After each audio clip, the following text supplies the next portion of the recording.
Okay. How about this one? I really do not expect anybody to get, especially given the quality of the picture. This dude's name is Paul Muller. Does anybody know who Paul Muller is?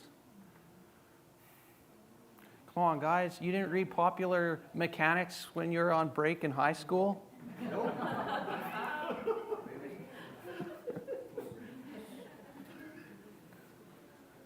He was all about the sky car. And for a guy like me in high school, this particular Popular Mechanics, came out in 1991. But the one that I had in my mind was this one here. I can remember reading that edition when I was in the library. I bet you, Elijah, you spent a lot of time in that same library. This is what I read when I was in that library. He actually attempted to build a sky car. This project actually kind of went belly up in about 2013. But Paul Muller spent about 50 years trying to develop this thing, and probably at least tens of millions, if not hundreds of millions of dollars. Okay, this one I should hope somebody knows. Elon Musk. And he's known for the Falcon 9 rocket and Starlink satellites. This is a picture of Rachel and myself beside a Falcon 9 rocket, being very illegal because we took off our masks. We did not go to space. This is a one that he's currently working on.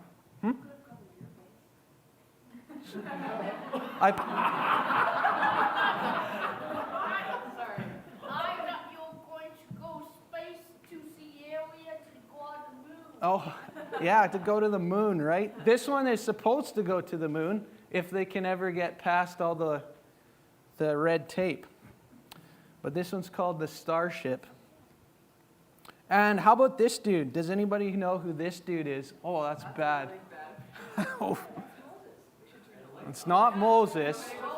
Looks a bit like Noah. Okay, now we're getting places. It's a little bit of an ark maybe in the background there. Oh, it's Noah. This is Noah. Now, I don't know how many of you think of Noah as an inventor, but as I was studying the story this week, I was like, this dude actually would probably qualify as an inventor. I mean, granted, God did give him kind of God gave him the requirements. See, when the American government wants a new airplane, they'll give Lockheed a set of, we need it to go this fast, we need it to be able to turn this sharp at this speed, and we need it to be able to carry this type of payload, and then they throw it at Lockheed and see what they come up with. Well, that's kind of what God did with Noah. He said, it needs to be this big, it needs to hold this many animals, and it needs to have this much capability to hold this much food, and it needs to float, and it needs to be, I think Rachel wanted me to put a picture of a gopher up there for the gopher wood that it was built out of. But I chose not to.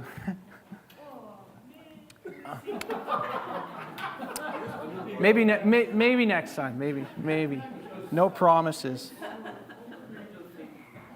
No, this morning, I want to talk a little bit about Noah, but I actually don't want to talk anything about the boat. So if you came to hear about the boat, this is the wrong message. I want to talk about Noah. And I was inspired by this message in a certain degree by what David taught on last week. And last week was Easter Sunday, if my memory serves me right. And he taught about, okay, let's throw this out there. Does anybody remember what David taught on last week? What he preached about?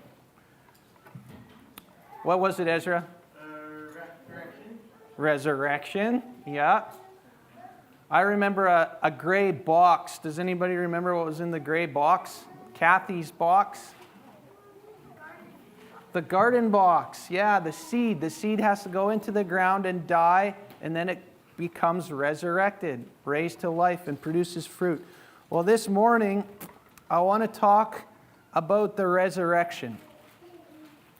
We know that Jesus rose from the dead, but we also will rise from the dead. And that is our glorious hope. That's what we look forward to, the day when we rise and Jesus comes back. I want to talk a little bit about the days when Jesus comes back, when we will rise. So the disciples, I'm going to start off by talking from Matthew 24. And I guess the question I want to answer this morning is, how can we prepare? How can we be ready? Should we even prepare? Should we even be ready? And what are some of maybe the talking points, or what are some things that we can say, or what's the attitude that we can have going into the end times, going into as the day of Jesus' return draws near? Is there anything that we should be doing? So I'm going to start with Matthew 24. I did put it in my notes here, and I'll go off of that. Matthew 24 is a section. I'm going to read the first 3 verses, and then we'll skip down to a little bit later on in the chapter. But Matthew 24 is Jesus and his disciples. They're in the temple in Jerusalem. And this would have been the era of the Second Temple. That was built by the Romans. And so they were in this temple. This temple had great big walls. It was a fairly massive complex. And in fact, I believe Mr. Paul Reimer, who's here this morning, has visited a portion of the western wall, which is from this temple. So Jesus says this in Matthew 24, verse 1. Jesus left the temple and was going away when his disciples came to point out to him the buildings of the temple. But he answered them, "You see all these, do you not? Truly I say to you, there will not be left here one stone upon another that will not be thrown down." As he sat on the Mount of Olives, the disciples came to him privately, saying, "Tell us, when will these things be? And what will be the sign of your coming and the end of the age?" So we have this picture. The disciples are walking through the temple grounds. They only spent a very small portion of their ministry in Jerusalem, so it was a bit of a novelty for them, I would expect. They see these massive walls and and they say, well, check out this place. Like, we're going to rule from here and all this, right? And Jesus says, actually, everything here is going to get torn down. And I speculate, this is me, but he says, there will not be left one stone upon another. And I think right now, actually, there's still a chunk of that old temple that still exists today. So when it comes to timing, I'm inclined to think that what Jesus is talking about here actually hasn't happened yet. There's some people that would suggest that this happened in 70 AD, I believe was the date. I didn't do my research. 70 AD. But I believe this is actually something that is still yet to come. And they're wondering, and so this is probably what I would have done. I would have sat down with Jesus and said, like, tell me, what's the deal here? When is this stuff going to happen? I want to know. I want to be prepared. I want to understand. Now I'm going to skip down in Matthew 24 to verse 37. And this is a little chunk here that I want to focus on this morning. It says in verse 37, "For as were the days of Noah, so will be the coming of the Son of Man. For as in those days before the flood, they were eating and drinking, marrying and giving in marriage until the days before the flood." Oh, sorry, I definitely misread that. They were eating and drinking, marrying and giving in marriage until the day when Noah entered the ark, and they were unaware until the flood came and swept them all away. So will be the coming of the Son of Man. Then 2 men will be in a field, one will be taken and one left. 2 women will be grinding at the mill, one will be taken, one left. Therefore stay awake, for you do not know on what day the Lord is coming. But know this, that if the master of the house had known what part of the night the thief was coming, he would have stayed awake and would not have let his house be broken into. Therefore you also must be ready, for the Son of Man is coming at an hour you do not expect.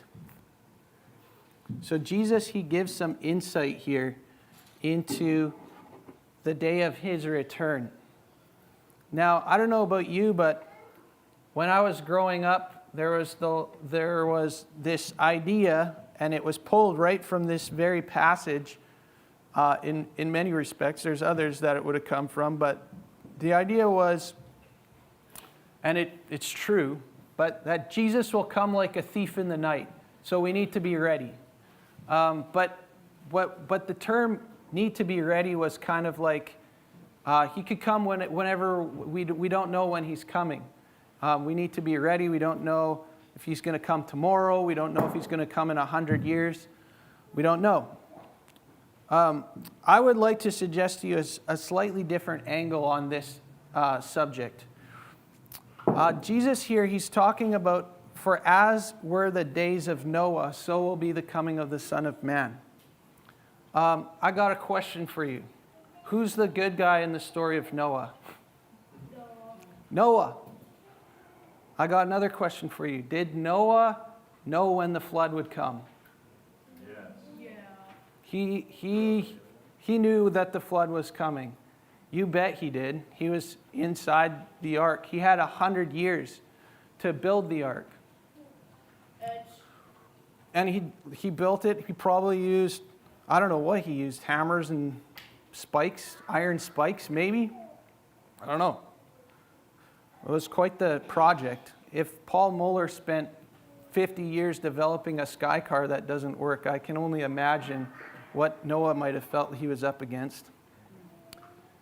But Noah, he knew when the flood was coming. He knew that he needed to have his boat ready. And when the animals all started coming, and when the boat was loaded up with food, and all the animals were coming to him, and he got in, and the door was shut, he knew that the water was coming. I would suggest to us that in this same way, we as a church, we will know when Jesus is coming back. We will see the signs. Jesus talks other places that when you see in the same way that you see the buds forming on the trees in spring, you know that summer is coming.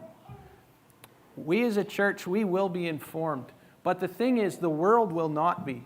See, as in the days of Noah, people were eating and drinking, marrying and giving in marriage. They were almost totally clueless to what was happening. And I think that's what Jesus is talking about in Matthew 24. He's like, guys, I'm going to come back, and most of the world will have no idea what hit them. No, most of the world is going to be completely shocked. They might have heard rumors. They might have heard rumors about this quote-unquote Noah guy who is committing his life to building a boat in the middle of nowhere. They might have heard rumors of stories. So the equivalent in our day would be people might have heard rumors that Jesus is coming back, that Jesus is coming back to judge the earth. But as a majority, the world will be caught completely off guard. But we as a church, I don't believe we'll be caught off guard at all. If we're tuned into what the Lord is doing in the earth today, we won't be caught off guard at all. So Jesus says, therefore stay awake. Well, how do we stay awake? What do we do?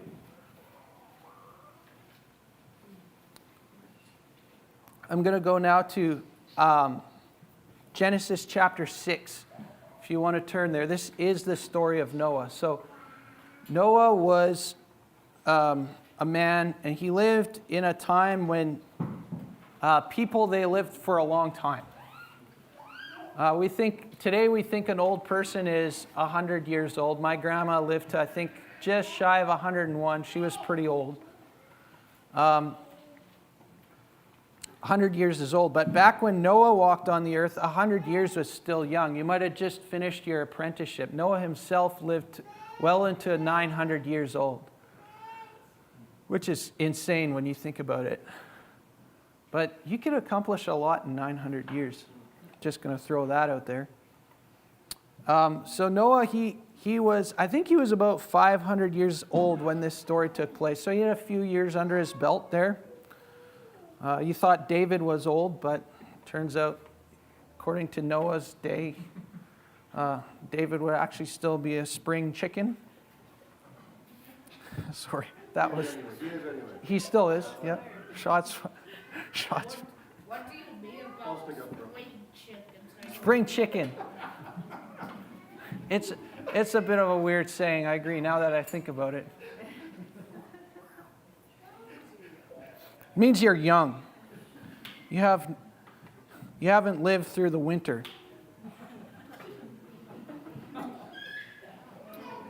Genesis chapter 6, where was I? Genesis chapter 6.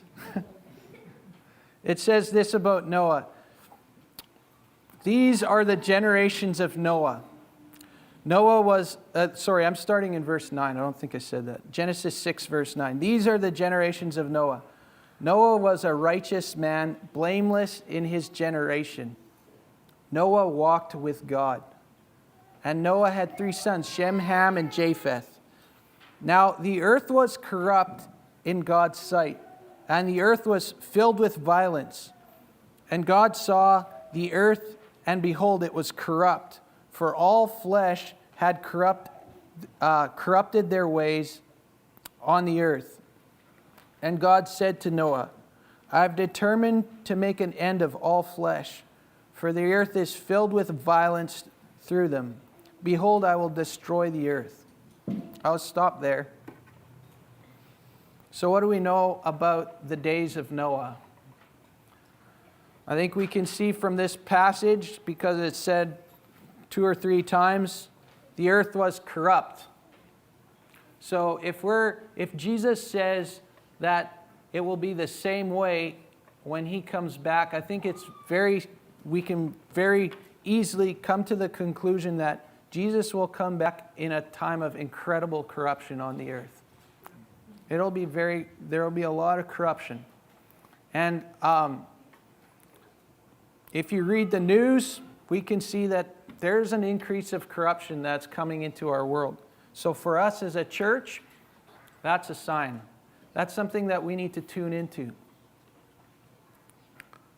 I will say this as well. We want to be like Noah. So who was Noah? Even in this little passage about who Noah was, what are some things we can learn? It says Noah was a righteous man, blameless in his generation. Noah pursued a life of righteousness.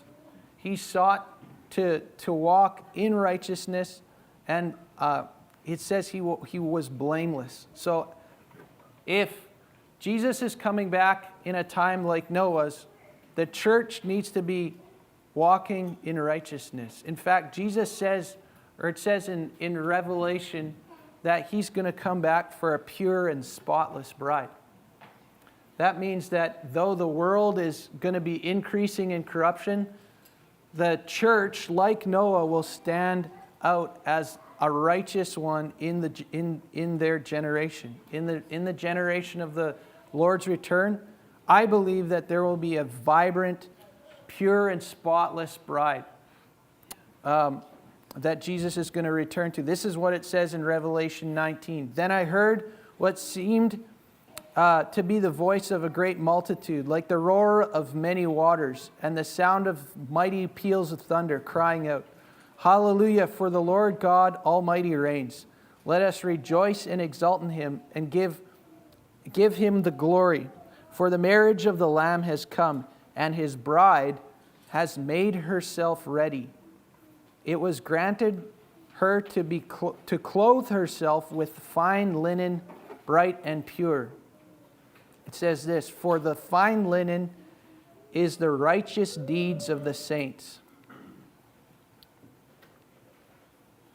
Jesus is coming back for a church that is walking in righteousness, that has clothed herself in this fine linen, bright and clean. So as a church, we are called to pursue a life of righteousness, especially in a world that is increasing in corruption and in wickedness and in violence. There's one other little nugget that we can learn about who Noah was from Genesis chapter 6. And it says this. It says, Noah walked with God. When I think of a phrase like walk with God, I think of communion with God. Noah had communion with God. We sometimes hear this term house of prayer. We sometimes hear this term, we want to build and establish a house of prayer. We want to cultivate our prayer lives. Basically, what that means is that we want to grow and learn how to walk with God. Prayer is dialogue with God. Prayer is doing what Noah did. He dialogued with God. He walked with God. This is what we want to do as a church. We want to grow in our walking with God. We want to increase or walk and have communion with God. It's what Jesus talks about a lot in the book of John, especially towards between chapters 13 to 17. It's cultivating that communion with God. It's abiding in the vine, John calls it. So, as we prepare for the end, as we look ahead to Jesus' return, we need to be a church that walks with God. We need to be a church that abides in the vine. So, I know for myself, I'm tempted a lot to spend my time perusing the news, checking out what the latest and greatest thing on the earth is. Has Elon Musk launched his rocket yet? What's happening in the U.S. politics? What's happening in Israel? It's good for us as a church to be informed, but our primary purpose is to be walking with God. We need to be spending as much time with the Lord as we spend learning about the things that are going on in the world around us.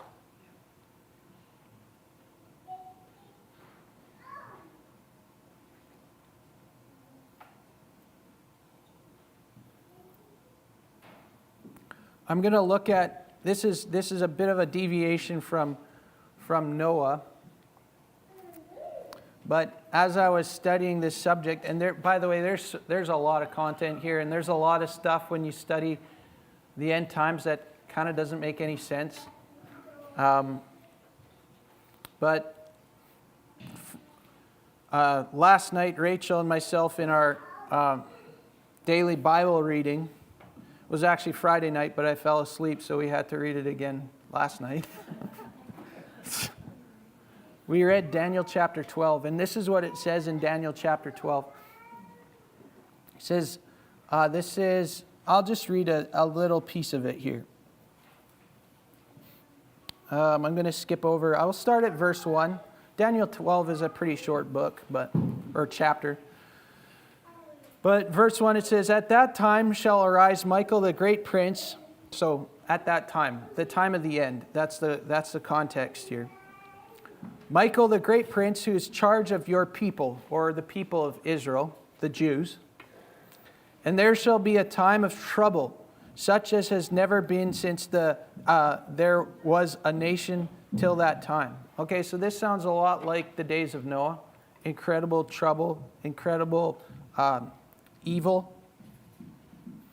But at that time, your people shall be delivered. Everyone whose name shall be found written in the book. So Jewish Christians will be delivered. Those whose names are written in the book. That's what that's talking about. And many of those who sleep in the dust of the earth shall awake. Some to everlasting life, and some to shame and everlasting contempt. And those who are wise shall shine like the brightness of the sky above. So I think again of Noah. Those who are wise will shine. Noah knew what was going on. He was wise. And those who turn many to righteousness like the stars forever. But you, Daniel, shut up the words and seal the book until the time of the end. I wonder, what does that mean? Shut up the book, shut up the words and seal the book. I wonder if this is my questions. If there's portions of the book of Daniel that will be revealed in the end. I don't know, but it does say that. He does say until the time of the end. There's another portion in Revelation that talks about the 7 thunders, I believe. And John is also told not to write down what the 7 thunders say because it's for a different time. Also fascinating. But this is the part here I wanted to tap into. It says, many shall run to and fro, and knowledge shall increase. I looked this up again because I was curious. When I was in college, which was a decade ago at least, there was in our engineering office,